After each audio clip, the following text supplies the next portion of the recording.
Hello everyone. Welcome to the Fitness Corner under the block. You're hanging out with the Red Dot crew, and this is the Red Dot Fitness-Unplugged, the podcast where fitness meets real life and we spill the tea on what's really like in our little corner under the block. Hello, this is Philip. So you might be wondering where Red Dot Fitness is. Well, we are located at Upper Serangoon Road. We run a variety of classes from HIIT to weightlifting to cardio classes and everything in between. If you want to find out more, you can follow us on Instagram at Red Dot Fitness. Hey, what's up, guys? It's Philip, Hey Eugene, and today we're back with another episode of Red Dot Fitness-Unplugged. Yeah, so this episode is a part 2 for the previous episode. You know, we had our guests, Danny and McCoy, come over and we hosted them. So, yeah, check that episode out first before you watch this one so you can get a full view of what we talked about previously, which is about coaching. And now, just a little bit more personal stuff and some business stuff with Eugene. Alright. Okay, just a question for me, right? As like working people, I guess that would make sense, right? Okay, I assume you guys are relatively busy since you guys are traveling often, and have stuff to do on your own. You guys got families, right? I don't. So I don't. Yeah. Not yet. Not yet. I mean, like my own family, like children and stuff. How do you guys find time to work out? Like a sort of time management in a way. My life isn't as busy as you just made out to be. I'm really fortunate. No. Because you say you travel. Drinks coconuts, goes to the coffee shop. But for me, I know that I've worked out my whole life, so fitness is a priority, and it makes every facet of my life better.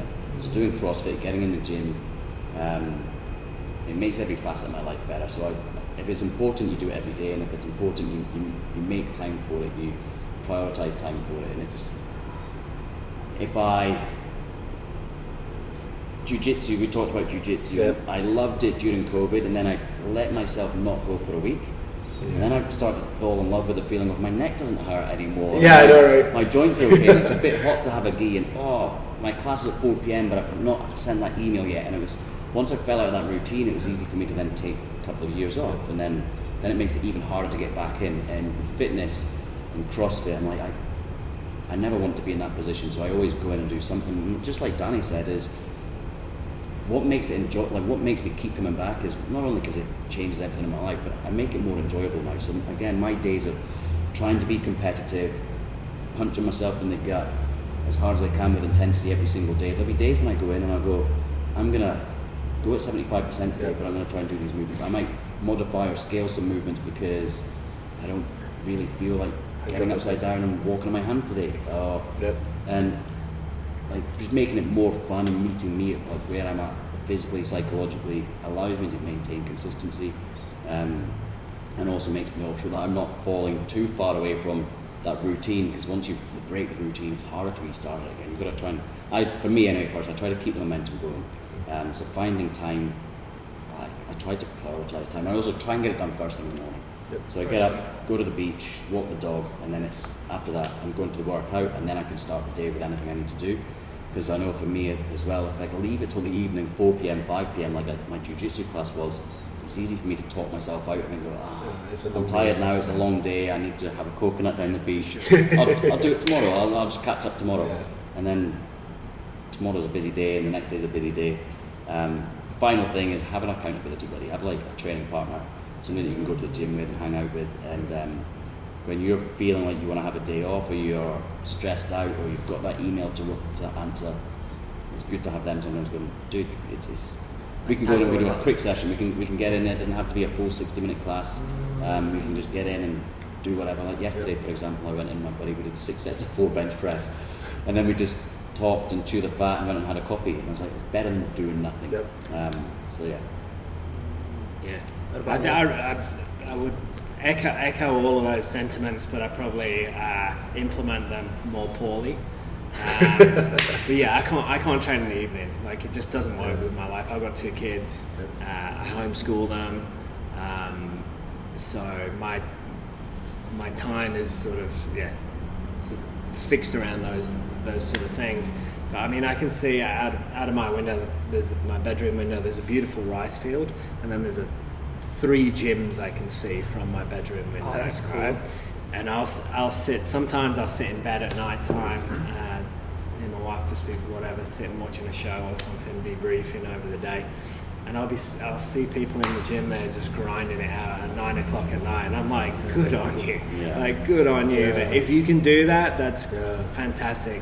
If it's after 3 o'clock in the afternoon, even my best intentions, there's no way, absolutely no way. So do it in the morning.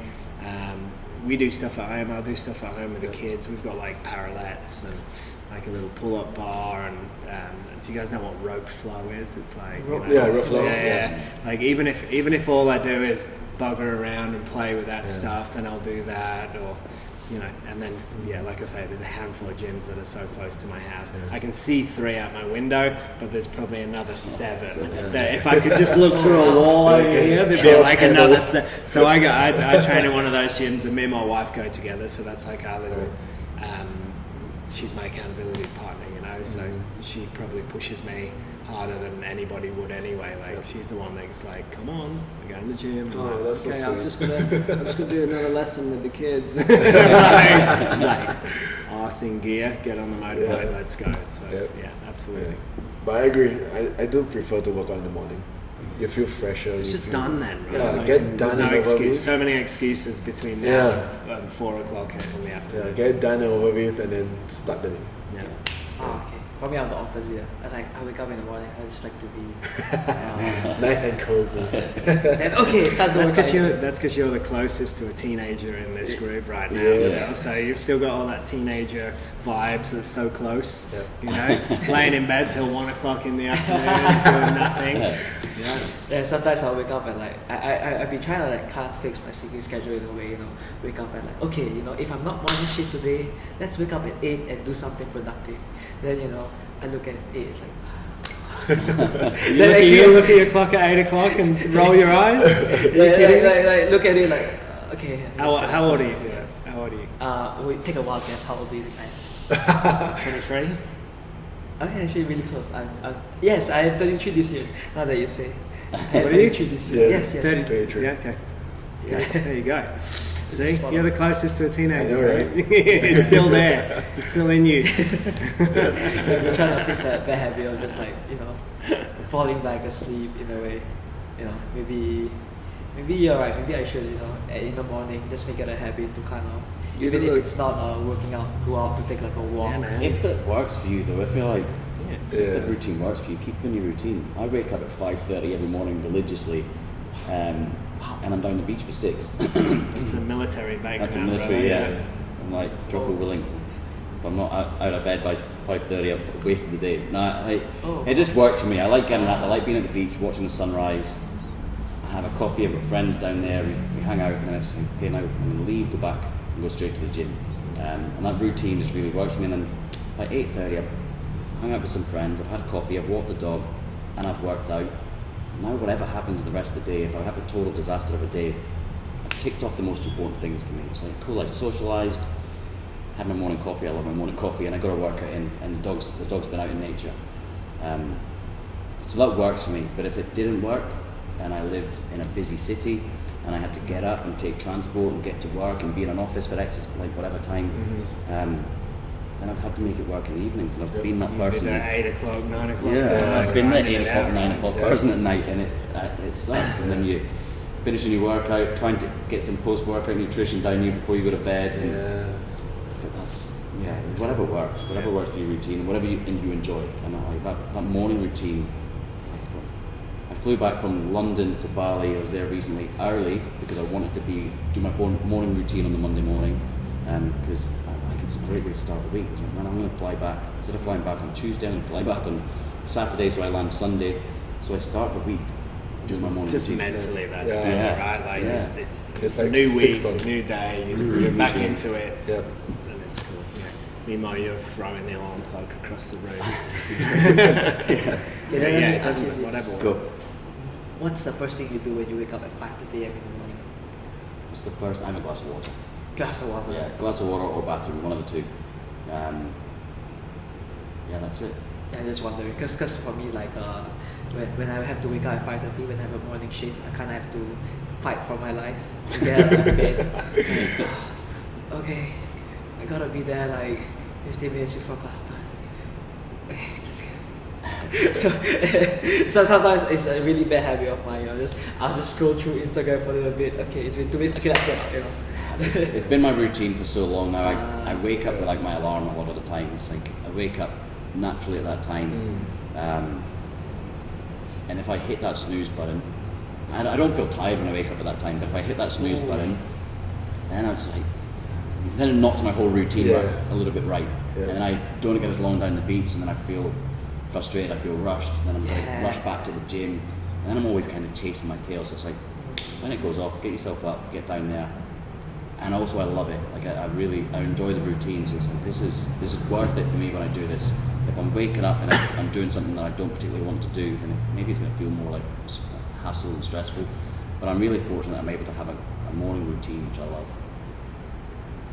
What time do you sleep? 9-10 o'clock at the latest. Yeah, you gotta fix this. Same? No, I sleep at 12. Yeah, see. Well, there you go. Right? That makes sense. Yeah. So that's when I'm back. I'm like, okay, at night, because night is like my designated, like, you know, kind of relaxed time. That's where I play you guys ever heard this game called Warcraft 3? No? Basically my computer games and stuff. You know, like at night I'll do it because like in the day, you know, that's like when the work stuff happens, so I'm trying to keep it. Then sometimes I will overshoot my sessions and like, oh shit, it's 11:30. Try to get to bed and like I'm there in bed like, oh, I can't see. Then it's 12. Your mind's stimulated in a way. That's it. Yeah. Too much blue light, Yeah, I know. red light, and green light. So for Danny, because I'm a father of two too. Yeah. How So- old are your kiddos, mate? 6 and 2 months. Oh wow! Damn, Yeah. that sucks. So- No, it's great that you got 2 kids, but 2 months. Yeah, I know, right? So, coming how down do the you, pipe, right? So how do you incorporate fitness to your kids? Like, is it a... My kids, they train jiu-jitsu. Mhm. My daughter does gymnastics. They go dirt biking. Oh, dirt biking? Yeah, they skate. They do some basic stuff, like if there's an opportunity to swing on pull-up bars and all that kind of stuff, they'll do that with me. My daughter's probably a little bit better at doing stuff at home than my son is. But yeah, he'll go train jiu-jitsu, 2-3 times a week. Happily loves it. And yeah, so that's probably the most part, mate. I have tried to coach him, but I think it's like trying to coach your wife. Just don't do it. Right? Let someone else do it. Yeah. Farm that out. Yep. Like I homeschool my kids anyway, so I feel like I get a lot of time with them, and I just feel like, It's too close to comfort. that's probably just because then I get like that's the one sort of area where I kind of get a little bit frustrated if they don't do what I'm asking them to do. Everything else I'm quite patient, but if it's that, I kind of get a little bit narky with them. So I'm like, you know what, it's this. That's not it.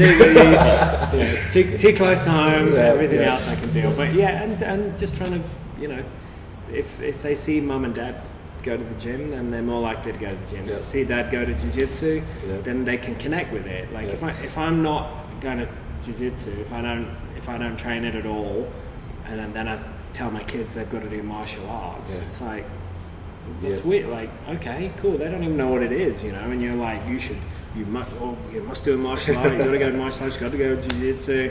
Meanwhile, they're getting their face smeared by some sweaty individual, and they're like, "This sucks, Dad. Why am I here?" Whereas at least if you're training that skill and that sort of discipline as well, then it's like, oh, this makes sense. Dad does this. That's why he wants me to do it. So. Okay. But what's your take in terms of like training kids, right? Should they Arm bars. chokes Immediately. should they like kind of specialize in something in the young age? Or I mean, this kind of I think they should do whatever they want to everything, do. right? As many cool things as you can get them to do. Yeah. And preferably things that travel, I feel, are the best things. So, the kids wanted to skate, that's cool. Yep. The skating travels. You take your skateboard anywhere in the world with you, right? And you find somewhere to go play and hang out. Same as surfing. Yeah. You know, if you can surf anywhere, and that opens up this whole new community. Jiu-jitsu, you can drop into a gym, like you said when the first thing we came here, right? Next time you guys catch up, bring a gi and we'll go for a roll. Like CrossFit, every CrossFit gym in the world, like CrossFit thrives on that drop in. Yes. You know, I feel like I'm part of not just this Red Dot community, but the global community. Yeah, exactly. I'll go to whatever, the States, go to Bali, and I'll drop into a CrossFit because that's what I do. Or, you know, so I think that's the Speaking of- things that travel, mate. Speaking about community, like Opens is coming up. Yeah. It's basically just next week. Yeah. Are you guys doing it? Yeah, absolutely. I'm not ready, but I'm doing it. Yeah. Not That's ready. exactly the same Not position. ready. Never ready. Yeah, that's exactly the same position as I am. Because, I mean, for our listeners, basically, I've been telling them like my priority like shifted from CrossFit to BJJ, BJJ. Yeah. But not saying I'm foregoing CrossFit. Maybe in a week 2 sessions. Then I do like 3-4 sessions of BJJ, like treating CrossFit as a So that's SNC. like right now, that's how you train. Yeah, so as a head coach, like wearing a different cap, they're like, okay, let's do the Opens. I'll give you my insight, and then naturally the competitiveness will start coming in. It's like I need to be like leading by example. Yeah, That's the tough thing. I mate, know, right? you know? So it's like, yeah, as much as I mean, if you can just comfort everyone Yeah. with that thing, like you're not never necessarily feel ready. yeah. Everyone's like just never ready, just can't do it. Are you ready? No. There you go, never ready. That's good. Yeah. The thing I love about the Open is, yeah, it's great for the community and you guys can put on some really cool events and Friday night lights and stuff. Like, that's phenomenal. But personally for me, what it does for me is it just recalibrates what it feels like to have high intensity again. Yes. Because particularly as you're getting older, and sometimes it makes it a little bit more challenging to stay consistent with your workout routine, and you have more of those easier sessions. All of a sudden you're like, this matters. I wanna smash this one. That competitiveness comes in and goes, Yeah. wow, I could have maybe got an extra, like I repeat the open workout so many times because I'm like, I know I could have got a few more reps there. And then I get halfway through and I'm like, oh, this sucks. I wish I'd never bothered starting it. And I get a few more reps and I'm stoked. I'm like, yep. And then I have a little bit of competition and fun with somebody else in the box. I'm like, that's what it feels like to have intensity again. And that might stay with me then for the next 6 months. But I'm going to try and feel that feeling in the back of my throat once a week from now on, because that's just a reminder of what intensity feels like. So I love that aspect of it, although it can make us nervous and it's also uncomfortable. But CrossFit's high intensity. And if you forget what high intensity is, this will remind you straight away. Immediate. And also, if you're not gonna step up on the podium, like don't stress too much about it, right? Like just have a crack, enjoy it. Like, But I also like the Opens whereby it kind of keep us on our toe a bit, especially when repeats workouts start coming out. keeps you honest, It's like, keeps you accountable. yeah, it's like, am I better than 3 years ago now? That kind of thing. Yeah. Well, I mean, you're probably not gonna be if you're doing something else, right? Like, and that's okay. Yeah. And I don't think it really matters as long as what you're doing complements what you want to be doing. Which is like, if you're training twice a week, then expect that looks like you're training twice a week and not 5. Yeah. And that's cool because your BJJ is your focus, and that's probably getting better. Yep.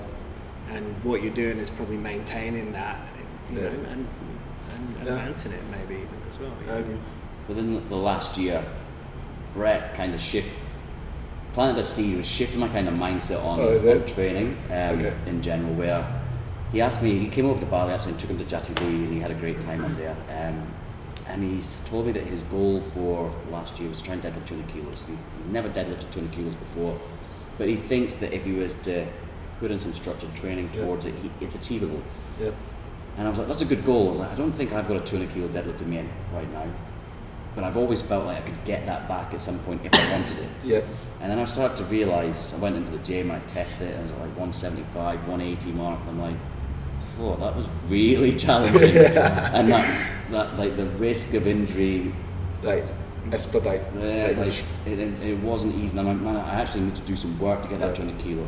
And I said to Brett, hey, do you have a sub 7 2K row still? Because I don't think I've got one. And again, it's one of those things that I've always thought for many years I could get it if I really trained for it. And it's kind of like I should have really trained for this year's Open. I'm not ready.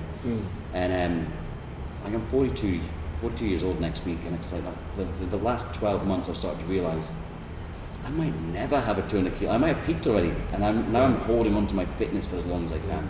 And we talk about it on a level 1, but again, like it was a theoretical thing I was saying. It was like we want to get as much fitness in the bank as we can because it's going to start deteriorating. But I always believed if I just have some dedicated training period, I can get up to as fit as I always used to be. And I had that realization, like, oh man, I don't know if I've got that 200 kilo deadlifting in a sub 7 2K at the same time. So it's good to set helps me set some goals as well, and it holds me accountable to get up at 5:30 in the morning so I can get to the gym at 6:30, because the aim is to get as much fitness in the bank as I can, because my time to get those savings in there is deteriorating, and then I'm holding on for the rest of my life. And fitness doesn't have to look like getting a 200 kilo deadlift. There's other areas that you should progress, right? So, Because I'm always telling them, like, I mean, back in those days we were training, like we are very strength biased, so like my numbers are like, kind of high. And after a while, I realized, like, do I really need to lift that heavy in a way? And like as long as I kind of maintain like 10% off, 20% off my warrior max, I'm good. Then I start working on metcons, start working on like the other aspect of that's going to help you jiu-jitsu more now than pushing your numbers up. Having further, someone like pressing on you, like get it out of me. Trying to breathe out a little bit in the corner of your mouth, and you're like, ooh, should have done some more metcons. So like telling them, like, I mean, chasing PI is fun, but it's not everything. No. It's not everything. It's got to be fun as well, right? It's supposed to be fun. Actually, one of the things that Eugene says, this like a while back, is what did he say? Like something like whatever you're doing now is like an investment to your. Basically the back to the model, right? The Sinners Wellness Fitness model. You try to get as much weight to the right hand side, so you don't backfire. Like money in the bank. Right? Yeah, exactly. Don't like kind of like boom and then back to the left. Gotta start investing more. Start investing more. When you're a young man, you can do that. Right? You have time. You have time. I think it's also, I can't just take it for granted in a way, like my youth, you know. I guess you're right. Everyone does. Everybody does. Yeah, everybody does. Don't stress too much about it. Okay, but I do want to like get to a certain level that I wish to be, you know, relatively high. On the podium. I really should have maybe not. Stay out of all these KTV. Other peers and everything. I think one of the things that Eugene always said, right, at like, you know, because now he's like a dad and like he's got his life. I think one of the main goals, right, that, you know, I want to take now and down the road is to look good naked. Is to look good naked. Do you feel like he's let you down in a way, having a family? Sorry? Do you feel like he's let you down now? He's having a family and he's like, you're never here anymore. You're always with your kids. No, I mean like, just look good in a way. And maybe it's just that I can't imagine having a family. It's like, you know, it's like neither could I when I was 22, man. Like, come on. But I think one of the things that one of my my dad, my mom used to say is like, you know, like you cannot imagine now, but like when you have it, you know, and make things work, you'll be happy. There's some like satisfaction to that, you know, I still can't imagine now. Maybe when I'm there, I'll understand, you know, both of your point of view. You know. Take your time, mate. I'm not exactly looking forward to it, but when it happens, it happens. You know. I just want to get the first step in first, which is to get a girlfriend. I mean, that definitely is one of the key components, I think. So Danny and McCoy, I mean, you guys have been in CrossFit for so long. Do you see there's a shift when you just started in terms of, and now in terms of culture, the direction of what HQ is going? Like, Of which? Of the company or of in terms of the gyms or methodology, of like, the gyms, I think the methodology stayed ridiculously true. Yep. To be honest, and that obviously there's external factors like the CrossFit Games and the addition of that, which in the early days was never a thing. And I think that people sort of identify CrossFit as the CrossFit Games, and so it might feel like the methodology veers towards this thing, but ultimately that's just one aspect of it. It's the most visible aspect, I feel, unfortunately, because the day-to-day affiliate, like where the rubber hits the road kind of vibe is the methodology. Like that's the practical application of everything that we teach. But yeah, I think that's stayed ridiculously true on the ground.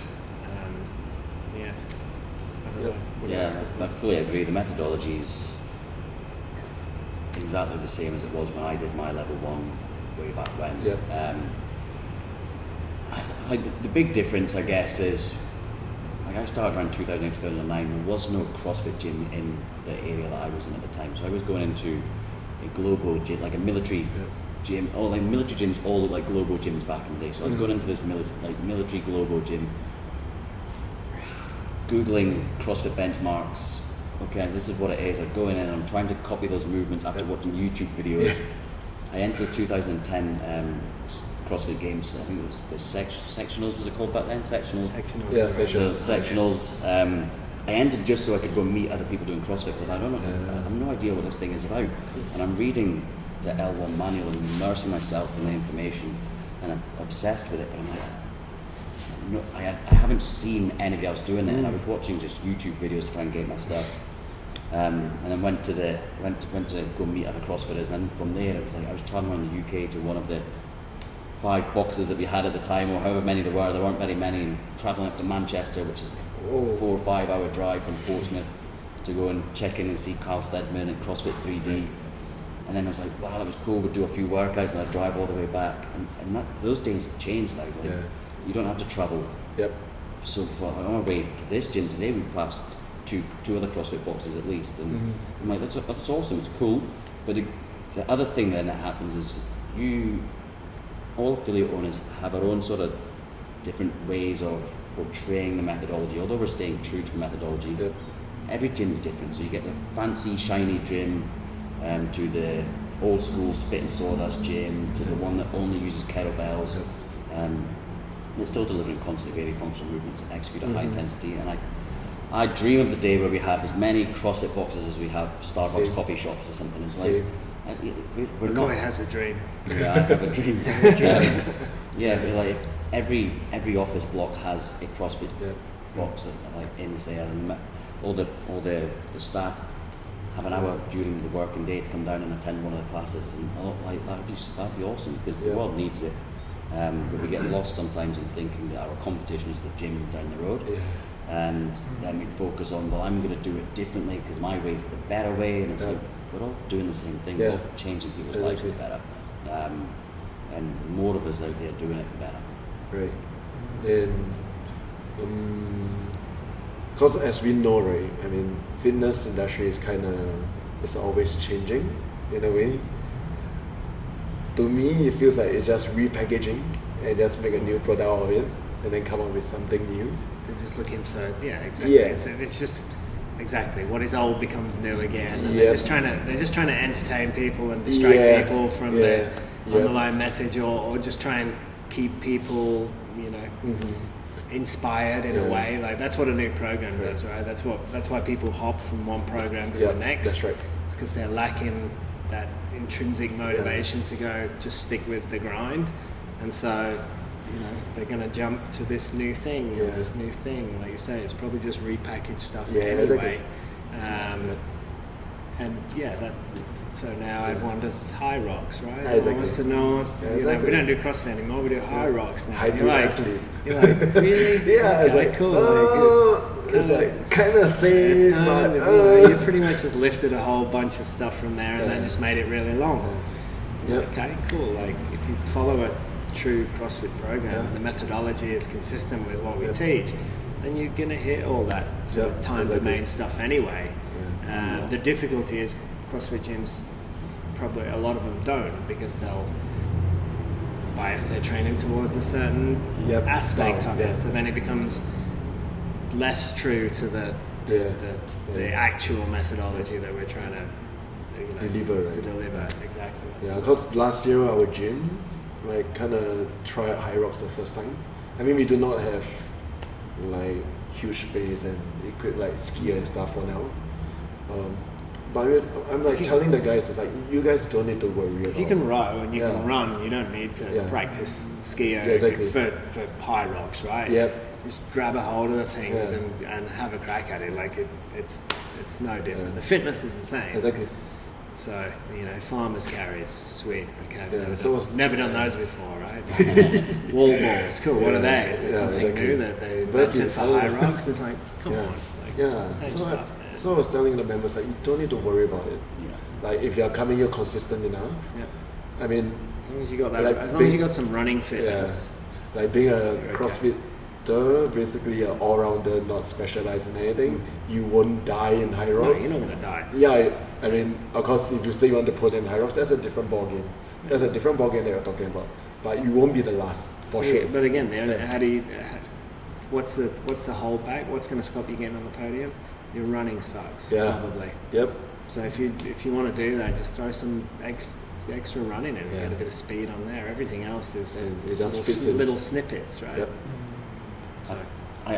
I've not done a high rocks, but I see they're getting busy. I mean, for years it's been so hard to get CrossFitters to run, It's so hard. and I'm Yeah. like, I know, right? They would never show up for a never show up goddamn for a running running day. Yeah. But now it's all the rage. Every coffee shop in Bali has a I running know. club, and Well, now they'll actively leave CrossFit gyms because Run. there's not enough running. yeah, And it's wow. like, yeah. Yeah. you guys suck. Yeah, I know, right? It's like, I remember back maybe like 8 years ago, I would be like, one of those days, like, I would not post the workout on my website, would not post anything, and members would come in, it's a 5K run, guys. It's like, for me to sell the 5K run programming, it's like, Challenging, huh? yeah, it's like super challenging. Like, everyone's like, I can do this at home, but the thing is, do you? Won't. Yeah. Yeah, you you can, won't, but guys. you You won't do that 5K run by yourself. Yeah. I think it's maybe a fun thing to program to get out as a gym and do Yeah. it as a community. Yep. It's achievable for everybody. Exactly. It helps you implement that running bias into your programming for a period of time and lead up Yep. to the event. And then following it, you return to conservative functional movements, Yeah. execute at high intensity. Yep.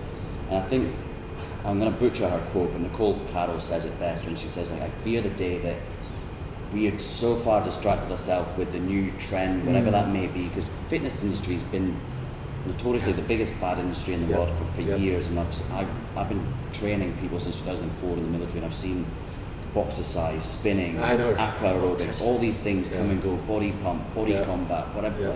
And like, she fears the day that in 10 years time or 20 years time or whenever it is that everybody's gone and done their high rocks and gone and done the next thing after that and all these other things, and they come back and go, there's this new methodology, and it's just somebody who's just stuck to CrossFit and kept doing Yeah. CrossFit, and they're like, Yeah. this thing's going to give you the best GDP, Yep. like general readiness that you could dream of. You're going to be the ultimate hybrid athlete. What do? They do this thing called CrossFit. CrossFit. And it's like, oh. And aqua aerobics. And, yeah, rest days you're going to do Yeah. aqua aerobics, and Yeah. that's the thing. Yeah.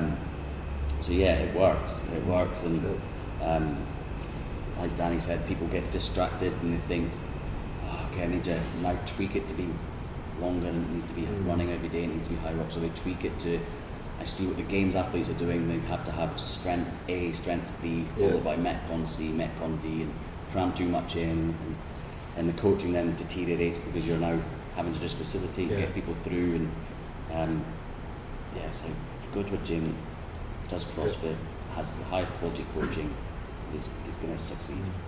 Yeah, so I also noticed in Singapore, I mean, based on local context, right, there's an influx of F45 maybe like 10 years ago. Yeah. F45 whereby there's no barbell at all.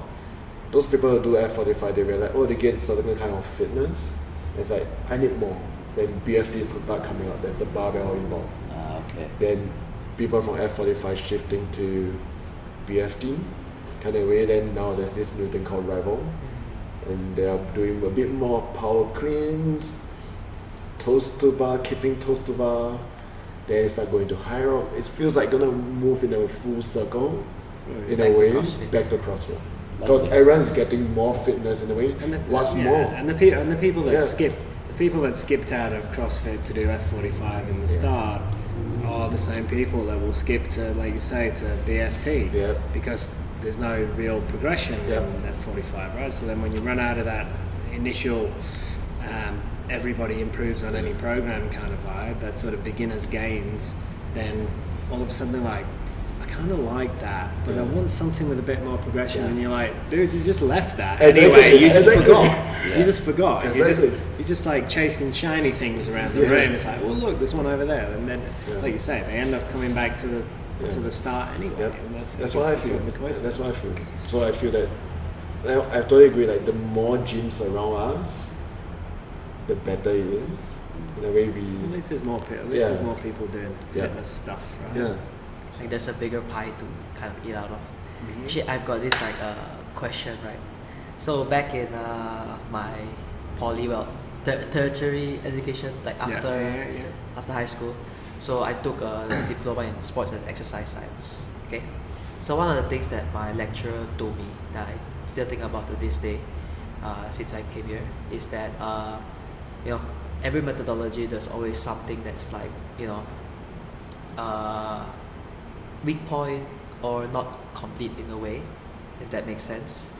So I've been thinking, right, like CrossFit, it seems quite complete, right? And you guys are like the high up there experts. You guys kind of know what you're doing. Do you think CrossFit has like a shortcoming in a way? I just put it out there. Just a question. I'm just genuinely curious about it. Yeah, I'm just curious. So like, what do you think? Or otherwise, what makes if you think otherwise, what makes CrossFit so complete? It's the constantly varied functional movements executed at a high intensity component that makes it complete. Yep.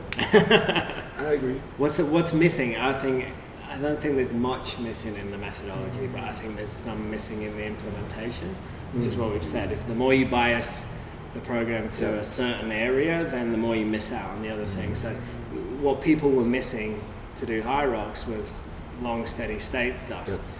If you follow a CrossFit.com style program, you're probably going to get more long steady state stuff than you would want to throw a stick at. So, but people avoid that, because it's not sexy enough. So if you can stick to something that's less biased and more GPP focused, I would say that would be, I wouldn't say devoid of any weaknesses, but I think it's a pretty good framework. Like bearing in mind that training time is limited, recovery time is limited. You can actually only do so much, and you can actually only recover from so much. And so, if you set yourself an hour a day for 4, 5, 6 days a week, and it's quite broad and varied, then that's as much as you're going to get in that time frame that's allocated. I feel like. Yeah. To add on, right? Actually, I feel in terms of CrossFit it's already quite all rounded in a way. If you really follow through to the methodology. Follow through with it. Yeah. So, and I think the perspective of what other people think about CrossFit is always based on I would say the user problem or the programmer problem. Yeah, it's like it becomes third-hand information, right? Instead of the first kind of follow through and all.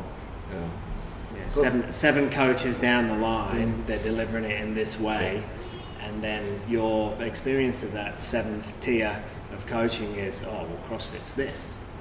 Oh, they never do X, they never do Y, or we always do lots of this, and it's like, well, no, that's that person's interpretation of that thing, not necessarily the original kernel of the program. Is often a misunderstanding, I think. Understand. Thank you for answering long-standing question. That was a long answer to a short question, right? Thank you. That's because back in they always emphasize, okay guys, always cross-check your information and stuff. Like it's always when you look at research paper, it's like this source says this source says that, and it just gets confusing. You know what I mean? So thank you. Appreciate it. So it's just more of the implementation of how I think so. I mean, Yeah. you can probably find some holes in that statement, Yep. but yeah, I think that's often the case. But I think back in those days when I started out, HQ site have more specialty classes, like courses. I don't know about now, but it used to be like CrossFit gymnastics, CrossFit powerlifting. Yeah, but that was all. Go ahead. Yeah, so if you think about the time when it came out, like Yeah. CrossFit revolutionised the fitness industry. Like every gym that you go into now has a functional area, has an Yeah. area or a place that looks similar to a CrossFit gym. Yeah. Even if like every global gym. Exactly. And they didn't look like that then. So Yeah. people weren't doing the power lifts, weren't doing deadlifts, squats and presses. They weren't doing Olympic lifts. They weren't doing gymnastics. They weren't like all the speciality programs. They weren't doing strongman stuff and using sandbags and things. So there was a huge gap in education to like how do I teach and facilitate and coach these movements successfully, which are extremely beneficial. Yes. That I'm not so skilled at. And what I particularly love about the level 2 as it's evolved over the years is the common movements themes lecture, which gives you the framework to be able to look at any movement and start to determine, okay, what common movement themes are going to utilize this movement for it to be successful. So I don't need to go and do a speciality course for everything, because I can take the framework and I can learn how to keep a sandbag close to the frontal plane. Yeah. Maybe I need to sacrifice my midline stabilization to find a fixed position around the object, so on and so forth. So I can start to identify, okay, I know how I can teach this, but I'm only going to do so by either digging in further and doing some more research, as opposed to back then it was like, we've got loads of people that we trust in the community that are speciality coaches. Get yourself to go and see one of these people and they'll help you out. So the speciality courses, I guess, have got smaller, but there's still some available. And then we've also, on the CrossFit education tab online, there's lots of other people that are offering speciality courses that we've run. We approved this course, we think it's a good one to do. And when you're a level 3 coach, that then adds into your CUs when you attend it. And there's a variety, and there's things about how to have difficult conversations with members and people. There's ones about anatomy, physiology, whatever you're interested in. Postpartum training. Like whatever all that you. kind of stuff. There's loads of stuff available out there, and it's just like CrossFit don't have as many speciality seminars under the CrossFit umbrella. Yeah. No one knew how to deadlift, basically, I know, right? So it's like It's not in the 9 cool. fundamentals. But, I mean, they're not learning it from anybody else. So then we try and find someone that has a pretty good background in that stuff, and we go, cool, you're going to run a powerlifting course. But the suggestion was never that you have to take it to that degree, right, to the nth degree, like best in the world vibe. It's more just like, cool, these are the fundamentals of this, and then incorporate that back into your training, and then you, like McCoy said, the common movement themes. You understand that it's like, you know what, some of that stuff that we just heard was important, but for me right now, I only really need 50% of that. Like I need 50% of what you're doing to the stringent model that you're sticking to. For me to get fitter, I don't really need all of that. Like some of that information's enough.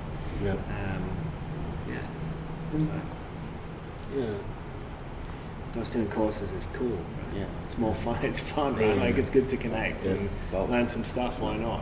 White belt mentality is like always be learning, and the same thing is like you can always take something good from a course, or you maybe take something not so good about the course and like, I didn't like it because of these reasons, or I don't agree with that method or whatever they're presenting for whatever reasons. But you Just can walk out of that course. Just if you walk don't out. like it. And never turn out the second day.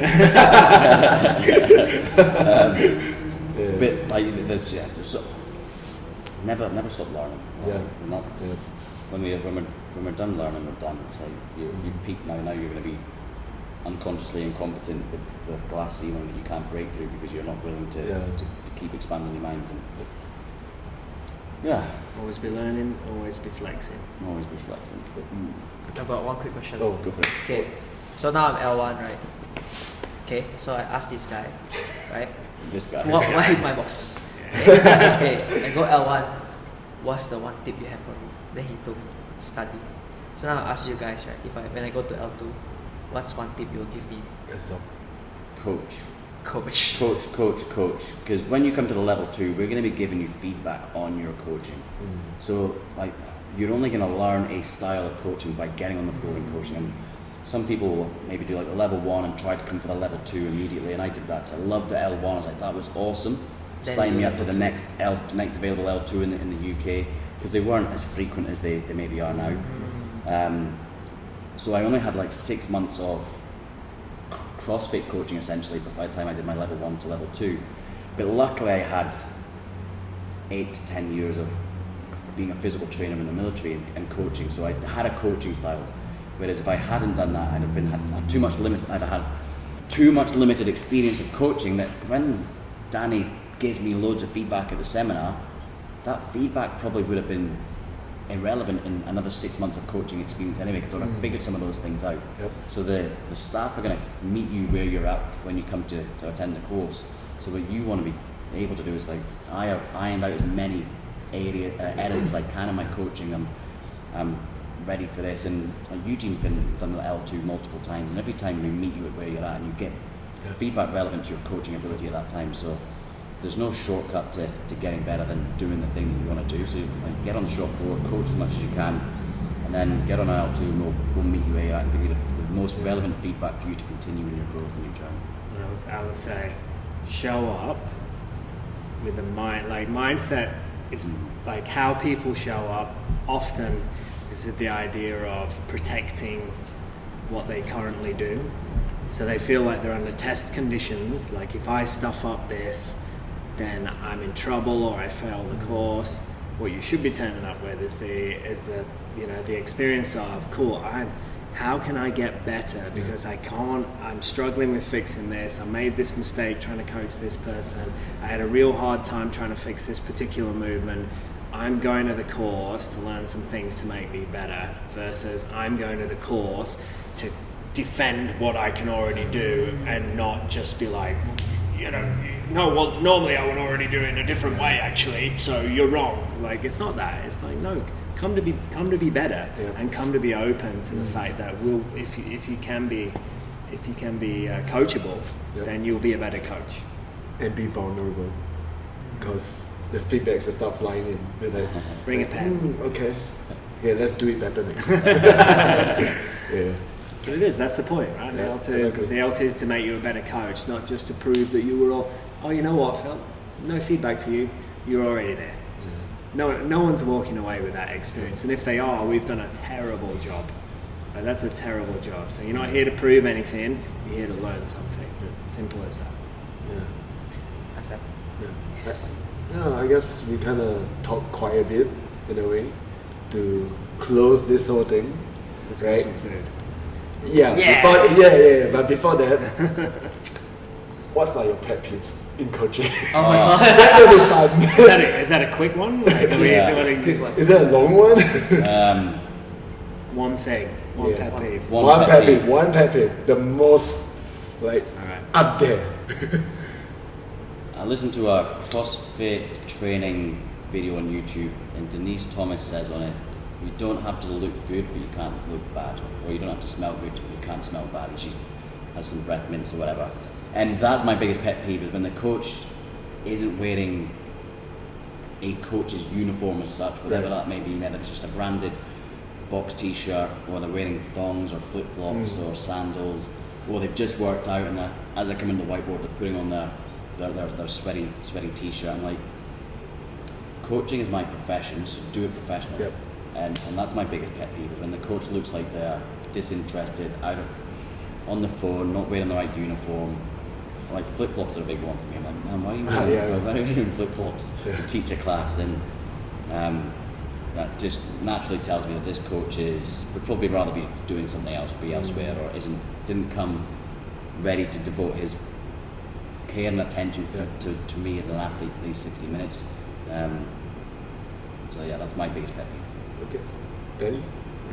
I think probably, and maybe it's just an age and stage thing, but I know that some people never get over it, is if you walk up to a client or a member in the gym and they wig out because you're watching them, like you're about to coach them, and then they freak out because they're like, well, now you're going to coach me, and you're like, I find it frustrating when you're like, well, it's like, I would have done it good if you weren't here. And you're like, no, you wouldn't. You've never done it particularly good. The reason that, like, you misunderstand the coaching process. Yeah. Like, I'm here, not to tell you you're already doing it good, or not to, pass you or fail you on a test. Merely just to give you a little bit of feedback on areas you did well, and maybe something that you could brush up on to get a better outcome. Yeah. And so it's like, when people are either going to take that coaching journey on and progress, or some people are going to push back on that for the entire time that they're there, and unfortunately they're the people that generally don't get much better, right? So that's probably my pet peeve, being uncoachable, or not being ready, not wanting to be coached at all. That's deep. But true, if an athlete that doesn't want to be coached, it's like so hard. It's like pushing a car up. Oh, you're looking at me, and you're like, of course I'm looking at you. Like, my job. That's the relationship we have, exactly. right? Like, if you wanted to do it on your own and you didn't want anyone to coach you, then do it on your own and don't have anyone to coach you. That's no problem. Exactly. You got a garage or you got a Globo gym, do whatever you want. You can train wherever you want, but if you're here, this is the relationship we have. Yeah, I agree. Yeah. Okay. I think we have a long one. Thank you guys. Right. It was fun. But before we close our Thank rating, you for coming. we have something from our partners for you guys. From McCoy, Well, Knocko. it's for you. Thank you so My much. delicious We'll start with some of What? our with Amazing. our notes. Sick. Thank you so Thank much you. for letting us do that. That's That deeply is sick. appreciated. Love Yeah. it. Use it, drink it for L2 Yeah. tomorrow. Oh yeah, You need some caffeinated BCAAs, you We need definitely some need some caffeine. protein shakes after Cool your coffee workouts mug. tomorrow. Sick. Workout t-shirt. Nice. Coffee mug. Oh, that is really, really kind. Thank you so much. Always. Yeah. You're Thank our you. guests. Socks. We need to host you guys well. Exactly. Thank you, Alright. mate. Thank you so much for coming Thank down. you. Thank you. Let's go for a dinner. Yes, let's eat. Alright. That's the end of today's episode. Thank you so much, McCoy and Danny, for taking time to come over, after a flight to do the podcast with us. And thank you so much to Noko for providing the goodies that we gave to them at the end of the episode. Yep, the Okay? amazing We'll gift. catch you on the flip side. Yeah.